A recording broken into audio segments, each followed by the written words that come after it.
He doesn't look anything like me. Must be a mistake somewhere. Maybe he's not even my son." Andy said that, while openly favoring his good-looking and intelligent son over his daughter, Crystal Jacqueline. He told me our daughter should get a job as soon as she finishes middle school, and destroyed the stuff we bought for her high school entrance. I couldn't take it anymore. I packed up and left, taking both kids with me. My name is Misty. I'm your average 35-year-old stay-at-home mom, living with my husband, son, and daughter. My son, William, has always been handsome since he was a kid, so much so that people often mistook him for a girl. My friends would even say, "You should get William into acting or modeling." He's also incredibly smart, gentle, and mature. By the time he was 3, he was already conversing like an adult. On the other hand, my younger daughter Crystal is definitely the cutest girl in the world from my point of view as a parent. However, her appearance was far from what is commonly known as a pretty girl.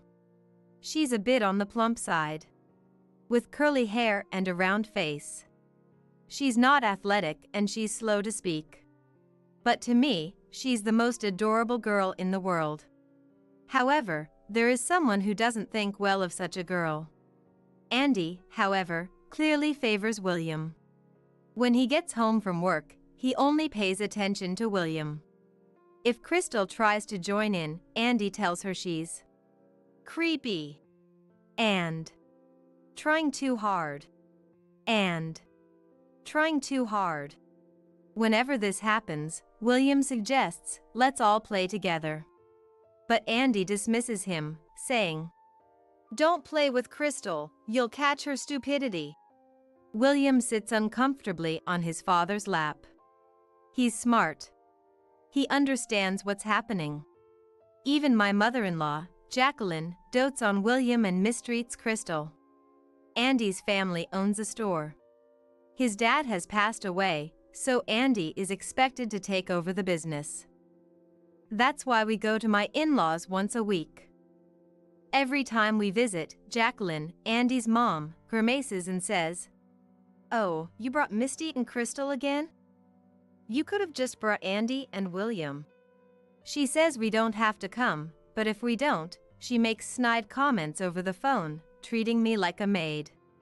I don't want to go to my in-laws, but Andy drags me along to help with chores, so I have no choice. On this particular day, Jacqueline decides to take William and Crystal to a large local park. While Crystal is thrilled to spend time with her grandma, I have an uneasy feeling. But, tied up with chores as usual, I reluctantly wave them off. By evening, Jacqueline returns home, carrying a tired William on her back. "Oh, he's getting heavy. William's growing up," she cheerfully comments. But there's no sign of Crystal. "Jacqueline, where's Crystal?" With no hint of guilt, she replies, "I don't know. Both were looking tired, but I can't carry both." So, I told Crystal to walk back on her own. I couldn't believe what I just heard. A chill ran down my spine. I bolted out of the front door and sprinted towards the park, rolling over myself in a panic. Who would leave such a small child alone? I prayed she was all right as I burst into the park. "Mom." The moment I heard that cry, Crystal leapt into my arms. I felt the tension drain out of me. A police officer was standing nearby. "You're her mom, right? The park staff found her crying alone and called us. You shouldn't leave a small child unattended." The officer admonished me, but then patted Crystal on the head, saying, "It's good your mom came for you." I bowed my head to the officer several times and tightly held Crystal's hand as we headed home. On the way, Crystal spoke up in her innocent words. "Crystal was sleepy. Grandma said I could nap, so I slept on a park bench. When I woke up, no one was there, and I cried. Are you mad?" "I'm not mad. I'm sorry I scared you." I couldn't help but hug Crystal, who was carefully reading my expression. When we got back to my in-laws' place, both Jacqueline and Andy sighed at the sight of Crystal. "So she's found, huh?" Frustrated, I yelled at Andy. "Do you even care what happens to your own child?" Andy wasn't ashamed. He fired back with something shocking. "I don't care what happens to her. She's ugly and not smart. She doesn't look like me at all. You probably had her with another man and are making me raise her, but that's not gonna happen." Upon hearing this, Jacqueline also chimed in. "Would have been fine if she hadn't been found. Who knows where she came from? I've never cheated. Crystal is absolutely your child. Do you have any evidence of me cheating?" I protested, but all they did was mock me. From that point on, my daughter and I never went back to my in-laws' house. No matter how much Andy scolded us, no matter how many sarcastic comments Jacqueline made over the phone, I endured it all to protect Crystal. William had noticed how poorly Andy and Jacqueline were treating us. "Grandma would get mad if I also stayed home. I'm okay going alone. You and Crystal don't have to worry." That's what William said as he gently stroked Crystal's head. Although I felt guilty toward William, we stayed home. William is truly a kind-hearted child. Dealing with Jacqueline's mood swings must have been tough, but William managed it with his inherent brightness and charm. I've thought about divorcing many times, but without any qualifications and being just a housewife, I couldn't fathom supporting William and Crystal by myself. So, I had no choice but to endure. A decade had passed since Crystal and I effectively cut ties with my in-laws. William had become a working adult, and Crystal was about to start high school. With a new backpack and textbooks for high school, Crystal was looking forward to this new chapter in her life. Andy still treated Crystal poorly, but we had both decided to ignore him. "As long as William and Mom are on my side, that's all that matters," Crystal would say, which always made my heart ache. Still, seeing Crystal excited about her new life made me happy, too. But then, disaster struck. Andy saw Crystal's new school supplies and went ballistic. "What is this? You're planning on going to high school? We've raised you this far, and you're not even our real child. Quit school and start working. Pay us back for all we've spent. Throw all of this stuff away, now." Ripping up her textbooks and tearing her bag apart, Andy hurled them into the muddy yard soaked from days of rain. "I'll make sure your mom hears about this." Andy said that and called his in-laws. Jacqueline came over almost immediately, as if she had been waiting for this moment. "Who do you think you are, planning to go to high school on our dime? You should be thankful you even got to go to middle school. Get a job as soon as you graduate and give us all your earnings. Misty, you should be grateful we even took care of your affair child," she said, clearly enjoying herself. "You two are nothing but a bad influence on William, our heir. You're both worthless. Get out." So there we were, Crystal and I, picking up her thrown school supplies, listening to Andy and Jacqueline's harsh words. Both of us were drenched in the rain. Rain soaked our hair, and droplets streamed down our faces to the ground. I couldn't tell if they were tears or rain anymore. With William already having moved out, there was no one left to stand up to these two. Crystal and I looked at each other, and we both knew. There was no reason left to stay in this house. After that, Crystal and I packed a few essentials and left. Andy and Jacqueline agreed to the divorce without a fuss. With nowhere else to go, we turned to William for help. William was shocked to see us covered in mud and rain, but quickly understood the situation and welcomed us into his home. William offered me a warm shower, a change of clothes, and a soothing drink. Feeling a bit more settled, We sat down to talk about what's next. Got a call from Dad earlier. He said he's divorcing Mom and we should never let them in the house again. He told me to quit my job and take over the family store. But I don't want any part of it. I can't stand him or Grandma. Hearing this made my heart ache for William.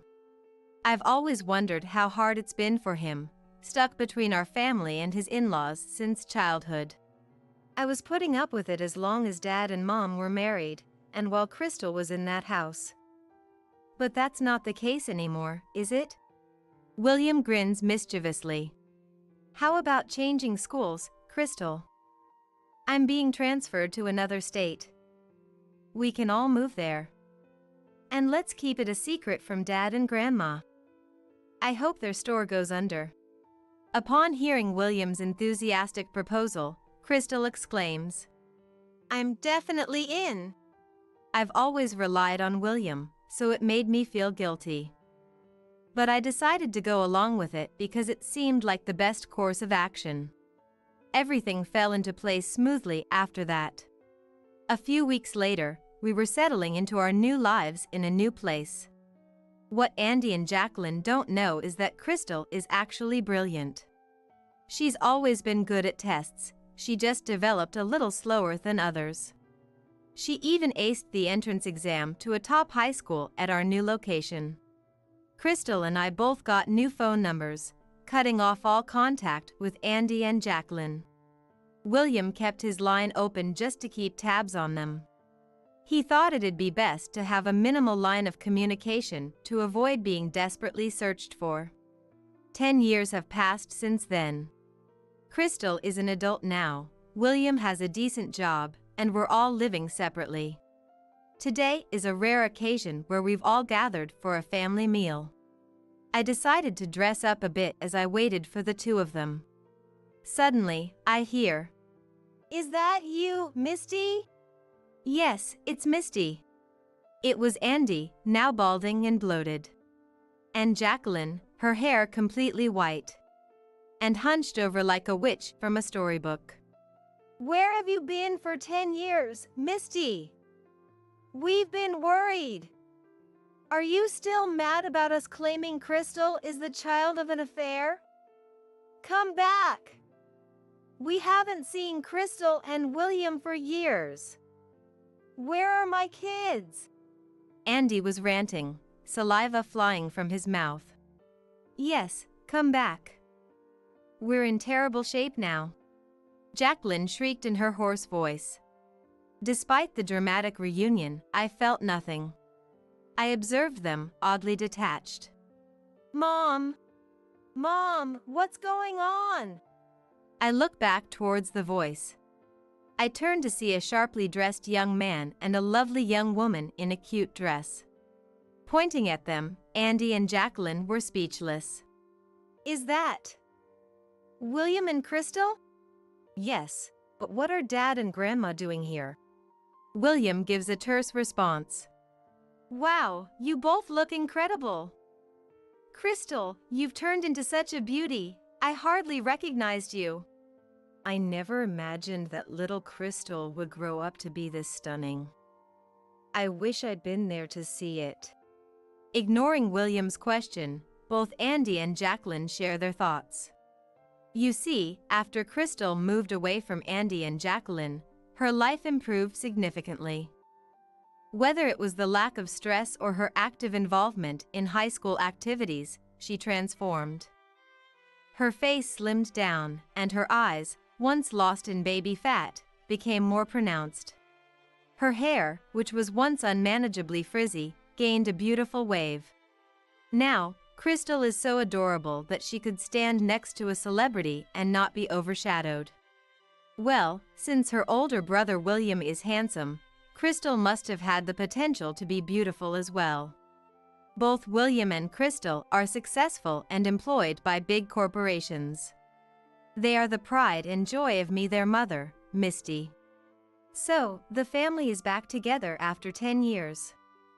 Let's go out for dinner. I don't have money on me, but you both can pay, right? After all, I've raised you. Andy places his hand on Crystal's shoulder. She promptly slaps it away. Don't touch me, it's creepy. I've always been told I was the result of my mother's affair. I have no father, and you didn't raise me. Who are you? Crystal, now wearing heels, towers over Andy. Enough is enough, William states calmly. I won't forget what you did to Mom and Crystal. Today is the last day we're in contact. Don't bother calling again. Andy explodes with anger. How dare you speak to your parents like that? Crystal, come home and marry a local businessman's son. William, come back and save the family business. Misty, apologize and serve us for the rest of your life. Andy's temper flares like wildfire. We exchange glances and burst into laughter. Why would we want your forgiveness? What made you think that? I'm actually getting married soon, so that businessman's son is out of the question. I'm starting my own business, so there's no way I can take over the family shop. What a shame it'll go under. Both of them laugh, shaking their shoulders. Andy looks desperate. Misty, you'll come back, won't you? His needy gaze is repulsive. Why would I return to that house? Who wants to be a housemaid there? Plus, I've remarried. So, no, I can't go back. I flash the shining ring on my left hand. What? You remarried? Without telling me? I won't accept this. Andy tries to snatch the ring off my finger. But before William can step in, another man comes between us. Do you have business with my wife? No rough handling, please. Andy felt cornered by the imposing man. What's your deal? Andy retorted, trying to puff up his chest. I'm Misty's husband. As far as I know, you and Misty divorced a decade ago. I was the lawyer who facilitated the process. A lawyer? Andy seemed visibly shaken by the man, who suddenly revealed he was a lawyer. That's right, I fell for Owen, the lawyer who helped me during my divorce 10 years ago, and we started dating. A few years later, we got married. Andy's face turned even redder. A lawyer, huh? Think you're something special because you make some money? Everyone, listen to me. Misty's my wife, and William and Crystal are my kids. You're in the way. With that, Andy charged at Owen like a raging bull. But Owen dodged smoothly. What? Ah! Unable to stop himself, Andy stumbled and rolled away, letting out a pathetic cry. Oh no! Andy! Jacqueline screamed in dismay. We all watched, holding our breath, wondering if Andy was all right. Lying on his back, Andy yelled, I'll forgive you all if you listen to me now. Good, he didn't seem to be badly hurt. But the fall did appear to shake him up quite a bit. What should we do now? I thought, and Owen reassured me. I've called an ambulance. It'll be all right. Let's leave the rest to them. Crystal was fuming. You're too kind. You should have just left him. Even her angry face was adorable. Hey, our dinner reservation is soon. Let's get going or we'll be late. William reminded us. Ah, yes. Today was a special family dinner day. With a reassuring embrace from Owen, we left. We could hear Andy and Jacqueline's verbal abuse behind us, but nothing scared us now. Months later, we heard that Andy's struggling business finally went under. Owen had gotten the news from a real estate contact. For 10 years after we left, Andy had kept things afloat, surprisingly. Now Andy was blaming a fall for not being able to work, leaving Jacqueline to handle both house and work, struggling to pay off debts. Hearing this, I couldn't help but marvel at how karma works. What goes around comes around. On a sunny Sunday afternoon, I was trying on a dress for Crystal's wedding. "That looks great on you. I wonder which one I should wear." To think I'd see the day I'd attend as Crystal's father, it feels like a dream. I turned around, and there was Owen, holding 2 tuxedos in his hands, smiling shyly. "Get to cleaning the house already. Slaves don't get to rest." That's what my husband Anthony said as he splashed beer on me. I was so taken aback by the suddenness of it all that I froze. My body was wet, and the distinctive smell of beer filled my nostrils. As I stood there in disbelief, Anthony hurled more abuse my way. What should I do? What does Anthony want from me? Just when I felt cornered and at a loss for words, I heard a voice from the computer. The moment he heard that voice, Anthony, who had been red-faced and angry just seconds before, stiffened and collapsed on the spot. "My name is Chloe. I'm 33 years old. I work as an office clerk at a company in a certain region, putting my all into my job every day. My days consist of dealing with large amounts of data and documents and punching numbers into a calculator. I think to myself that the company should make more use of computers, but being one of the younger employees within the company, I didn't have much say. I worked while being mindful of my superiors and was forced to attend drinking parties I didn't want to go to. My spirit was utterly exhausted. "These numbers are wrong again." "I'm sorry." "Please, I'm really counting on you. You've been making a lot of mistakes lately." "Yes, sir." The mistakes kept piling up due to my fatigue, further diminishing the little confidence in my work I had to begin with. I wondered if quitting would be better for me. It was during these times that a certain man started coming to the company as a salesperson. This man was the person who would later become my husband, Anthony. From just one look, it was clear that Anthony was a kind man. Even to me, who only did things like making coffee, Anthony was always kind. I found myself drawn to Anthony before I knew it. However, I couldn't bring myself to express my feelings to Anthony. It was all one-sided on my part, and I was sure Anthony didn't think anything of me. That thought was always in my mind. But a few months after Anthony started coming to the company, to my surprise, he approached me. We started going out for drinks after work, which led to us dating. After 2 years of dating, we were able to get married. With our marriage, I quit my job, and Anthony and I started a new life in a new home. We picked out a place we both liked after visiting various real estate agents. Quitting my job and thinking about the happy life ahead with Anthony made my heart lighten. However, the life I had envisioned was not to be. A month into our marriage, I noticed Anthony was acting differently. "Welcome home, Anthony. You're early today." "Yeah, well." He didn't look at me and didn't even greet me back properly. Seeing Anthony so different from usual genuinely worried me. After that, Anthony seemed somewhat listless. "Are you okay? You seem tired." "Huh? Oh." He seemed more irritable than tired. Indeed, he was different from his usual self.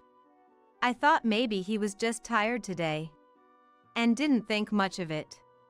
However, the next day and the day after that, Anthony's attitude remained unchanged. Gradually, it wasn't just his attitude and greetings. He stopped taking the sandwiches I made for him and didn't contact me when he was coming home late. I could tell that he was starting to treat me carelessly.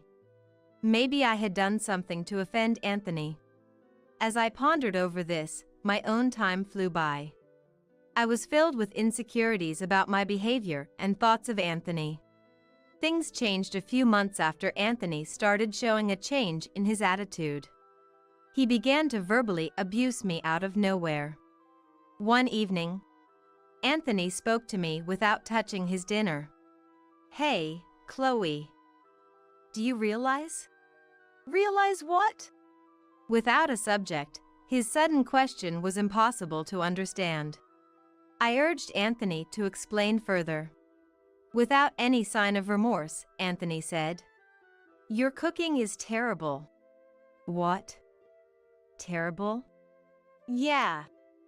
I guessed you hadn't noticed. Think about how I feel, having to eat such terrible food every day." I had often cooked meals during our dating period, but he had never made such a complaint before. He always seemed to enjoy the meals, and he had told me many times they were delicious. Watching him like this, I never thought Anthony would find the meals I made unpalatable. "You used to say it was delicious." "What? Did I?" Seeing my anxious face, Anthony started laughing loudly. Then, after a good laugh, Anthony put down his fork and went back to the bedroom. Looking at the untouched meal, I felt indescribable. I too put down my fork and kept replaying Anthony's words in my mind. Had he been hiding that he found the meals unpleasant all this time? Or had my cooking skills just declined? I thought about it a lot, but couldn't come to a satisfying conclusion. However, one thought did seem to make sense. His recent behavior, his words just now. I thought maybe Anthony had come to dislike me. At first, I thought maybe he was just a little tired, but his recent behavior has definitely been too much. The Anthony I knew would have told me if he was tired. It must be so. But that would mean I did something to make him dislike me. However, I can't think of anything that might have caused it. My doubts about Anthony only grew. Then, another 2 months passed. Day by day, Anthony's attitude worsened, and the Anthony I knew during our dating days seemed to have disappeared completely. He verbally abused me daily and made a point to show his irritation by making noise. "Do you even know how to clean properly?" "Clean? Yeah. You haven't done the bathroom or the toilet, and the living room is filthy too." I always tried to keep the house clean, doing the bathroom and toilet cleaning daily. I even vacuumed every day. What else does Anthony want me to do? While I was feeling down, Anthony didn't stop hurling insults. What hurt me the most was him saying, "Why did I even marry a woman like you?" Was all the love he professed just a lie? The moment I thought that, I felt tears streaming down my cheeks. "Ugh, why are you crying? Cut it out with the fake tears." In the past, if I cried, he would comfort me. Now, he only says cruel things. Anthony went back to the bedroom, mocking me. Initially, we shared the same bedroom, but now I've been pushed out. I've gotten quite used to sleeping on the living room sofa. I knew I was being taken for granted and not treated with respect. But I couldn't bring myself to decide on divorce. I still had faith in Anthony. However, as expected, my feelings didn't reach him, and his treatment of me only got worse day by day. "Hey, dinner." As soon as I thought he was asking for food. "I can't eat this terrible food," he would complain. I suggested eating out a few times, but for some reason, Anthony stubbornly refused. "Why?" He wouldn't give me any reason. Anthony would come home from work, complain about the entrance being dirty or the toilet being dirty, and demand food. Since his attitude started to change, I've often wondered what I did wrong, but seeing Anthony's behavior up to now, I've concluded he's just using me to vent his stress. The contradiction between what he says and his actions, constantly finding fault and berating me, it's clear he's just venting. I understand Anthony is tired from work. But I'm human too. Being constantly criticized, I too accumulate stress. I had hoped for a change, but I've reached my limit. "Hey, Anthony. Can we stop this?" I gathered my courage to talk to Anthony. I don't know if it's because you're tired from work, but can you stop taking it out on me? I'm also stressed from being criticized by you every day. Anthony looked at me in surprise, speechless. Huh? What are you talking about? It's just like I said. You come home and immediately start complaining about me. I'm trying my best, you know? Anthony was half laughing as he listened to my words. But as soon as I finished speaking, his face turned red with anger. You know what? Who do you think you are? You're a housewife, but you can't clean or cook properly. What's wrong with complaining? Living carelessly like that. That's what pisses me off. Then, can you tell me what's wrong so I can fix it? No, I won't say. It's clear that nothing will change even if I tell you. You need to figure out what's wrong by yourself. Anthony evaded the question when I asked what was wrong with me. This conversation alone made it clear that Anthony only saw me as an outlet for his stress. Our relationship worsened even more after I expressed my feelings. The verbal abuse and attitude towards me intensified. I sighed, reminiscing about the happier times in the past. However, one day, I received a call from an unexpected person. It was my mother-in-law, Jody. Jody and I get along well, but we don't call each other often, so I quickly answered the phone. Hello? Oh, Chloe, how have you been? Jody's voice sounded very cheerful over the phone. After some small talk, Jody brought up the main topic. Huh? Handmade? I was thinking I wanted a new hobby recently, and I remembered that you make handmade crafts. I was hoping you could teach me some stuff. Actually, I make handmade crafts as a hobby. I buy materials and tools, and spend time on my hobby when Anthony is not around. I had told Jody about my handmade crafts before, but I never thought she would remember. Yes, of course. If I can be of any help. That call led me to frequently talk with Jody. Our calls weren't just ordinary calls, but video calls. Initially, we just talked normally, but as I wanted to show her what I was working on and explain the materials in detail, we switched to video calls. Our houses aren't that far apart, but going there every time is honestly a hassle. When it's time for my appointment with Jody, I enter the room where my crafting tools are and craft while talking on the phone. My heart, which was distressed by Anthony's actions, felt purified while I was talking with Jody. By the way, how have things been with Anthony recently? Are you getting along? Yes.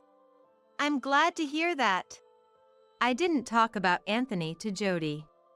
I didn't want to worry her, and more than anything, I wanted to forget about Anthony during the time I spent with Jody.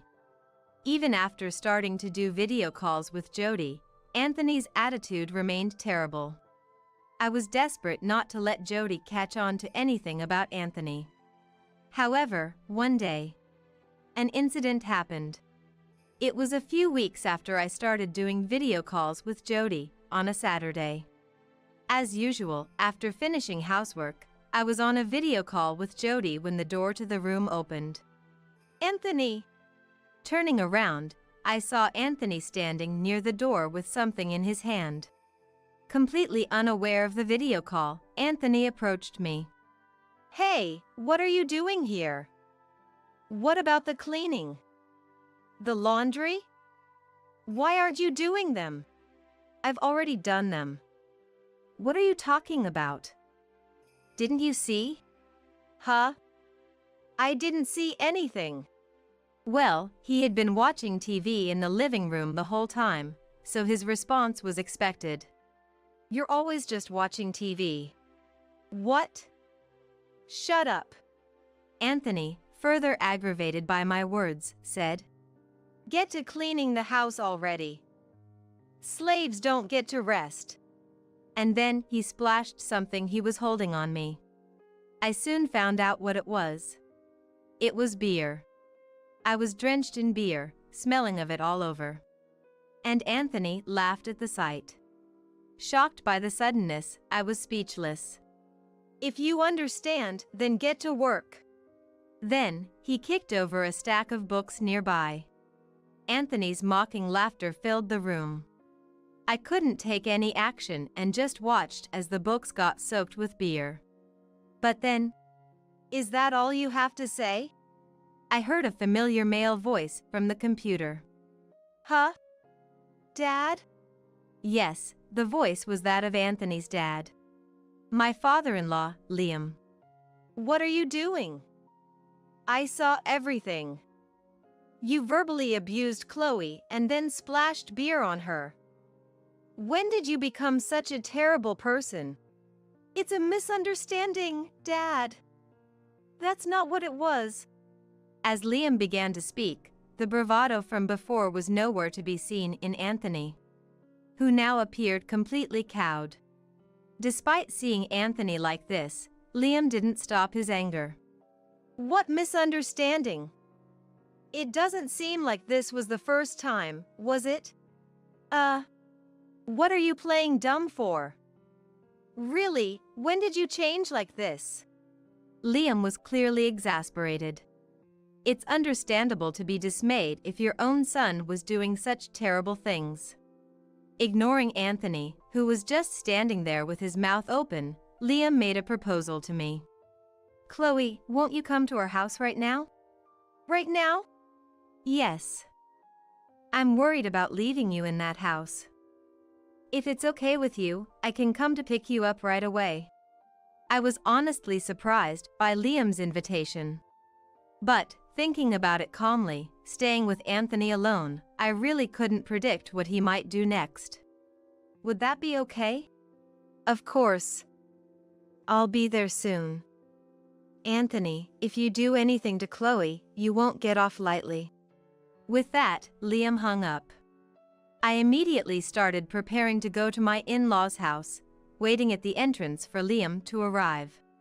Anthony didn't do anything to harm me, looking uneasy instead. A few minutes later, my in-laws arrived, and I headed to their house with them. When Liam opened the front door, Anthony looked frightened in a way I had never seen before, clearly very afraid of Liam. "Anthony, you should spend tonight reflecting on your actions alone.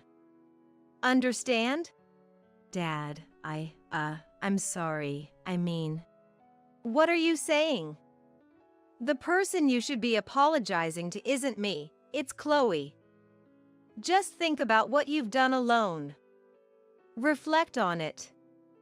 Got it?" Liam said this and led me outside. I had managed to change my clothes but didn't have the chance to shower. Liam wrapped a towel around my body and put me in the car.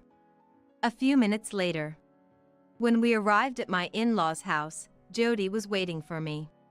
"Chloe, are you okay?" "I'm sorry." Jody gently embraced my shoulder and led me to the bathroom. "Take your time. There are clothes and towels here for you." "Thank you." The events had unfolded so suddenly that my mind was still trying to make sense of everything. After taking a bath, I changed into the clothes provided and headed to the living room. "Thank you for the bath." "Don't mention it." Liam was looking grim, and Jody appeared concerned as they sat on the sofa. I took a seat on the sofa as Jody urged me to. "Chloe, can you tell us everything that's happened up to now?" It wasn't the first time, was it?" "Well, please, Chloe." I didn't know where to start and kept silent. But my in-laws patiently waited for me to speak. A few minutes later, I began to recount everything that had happened since our marriage and why I hadn't consulted them earlier. They listened quietly until I finished speaking. "And so, it came to what happened earlier. Why didn't you tell us?" "I didn't want to worry you." "I'm sorry." "Well, I understand how you feel, Chloe, but don't let that guys like him get carried away like that." "I'm sorry." I was scolded, but I knew they were both worried about me. After a while, silence fell again. Both seemed to be pondering, and the atmosphere didn't invite interruption. After a few minutes of silence, Liam finally spoke slowly. "Do you still love Anthony?" "What?" "I mean, Anthony is likely to repeat the same behavior. Maybe it would be best to consider a divorce seriously." Jody nodded in agreement next to Liam. Divorce. I had never expected Anthony's parents to suggest divorcing him. Certainly, it might be easier to divorce. But, could this be an opportunity for him to change? The dilemma of still being in love made the situation even more difficult. However, they quietly waited for my decision. After a few minutes of thought, I made my choice. I'll get a divorce. I decided on divorce. There was a part of me that wanted to believe in Anthony, but after much thought, it was clear he had never listened to anything I said before. If I didn't divorce and went back, he would likely return to his terrible attitude towards me again. That's what I thought. My decision seemed to have relieved them both. After some discussion, we decided I should file for divorce as soon as the next day. This way, I could finally be free from Anthony. Even though I had hoped for Anthony's change of heart until the very end, part of me felt relieved once the divorce was decided. The next day, I went to the house with my in-laws, holding the divorce papers in hand. As soon as we rang the doorbell, we could hear footsteps inside, and Anthony came out. Chloe. And Dad and Mom. Seeing the faces of my in-laws, Anthony showed an obviously disappointed expression. It should have been clear that I wouldn't return alone so soon after what had happened. We entered and sat down on the sofa. My in-laws also sat down beside me. Anthony was still flustered and hadn't even apologized to me yet. Watching him, I said, "Anthony, I want a divorce." "What? Divorce?" "I've thought about it, and I no longer have the confidence to continue with you. If we start living together again, your attitude will just revert back, and over time, you'll forget about what happened this time and repeat the same behavior, won't you?" "That's not." "Can you say for sure that won't happen? Besides, you haven't properly apologized to me yet. It's clear you haven't reflected at all from your actions." "I'm sorry." Anthony quickly apologized after hearing my words, but it was too late. I had no intention of forgiving Anthony anymore. It's too late for everything. Just sign the divorce papers quickly. With my in-laws on my side, I could boldly express my thoughts to Anthony. Too late. "Anthony, what were you thinking last night? Not even apologizing to Chloe, and now you're surprised to be faced with a divorce. If you were aware of how terrible you've been, being divorced wouldn't come as a surprise. I did do terrible things, but I never thought it would lead to divorce." "Not expecting to be divorced? You really have a blissfully ignorant brain." Anthony shrank back at my words. All his bravado seemed to have been left somewhere far behind. In the end, Anthony reluctantly signed the divorce papers. Our relationship ended without a single sincere apology from him. By the way, as I was packing to leave the house, I asked something that had been on my mind. "Why did your attitude change all of a sudden after we got married? There was nothing like this when we were dating." Reluctantly, Anthony opened up. "I didn't want to be looked down upon. That's all." "Looked down upon? Did I ever act like that when we were dating?" "No, you didn't." "Keep your weird fantasies in check. It's really unbelievable." Okay. With that, I left the house with my in-laws, never to return again. I felt a bit sad to leave the house itself, to which I had grown attached. After filing the divorce papers, I stayed with my in-laws. Being a housewife without my own income, my in-laws told me I could live with them. Of course, I was nervous at first. But gradually, I got used to the atmosphere of my in-laws' house and could even enjoy doing handicrafts with Jody. During this time, Anthony tried to contact me, but Liam made it clear through my mobile phone. "We're cutting all ties with you." And he never contacted me again. Anthony probably never imagined I would be living with his parents. Seeing that he tried to contact me even after the divorce, it was clear he still looked down on me. Divorcing such a man was the right decision. I can't thank my in-laws enough for encouraging the divorce. Now, a year after the divorce, I've started living on my own and working part-time, leading a fulfilling life. I felt it wasn't right to keep relying on my in-laws' house forever. Though I've moved out, I still keep in touch with my in-laws and continue to receive their support. They've treated me like their own family, even though we're not related by blood. My current goal is to repay my in-laws. What could I do to make them happy? Today, I continue to live with gratitude towards my in-laws.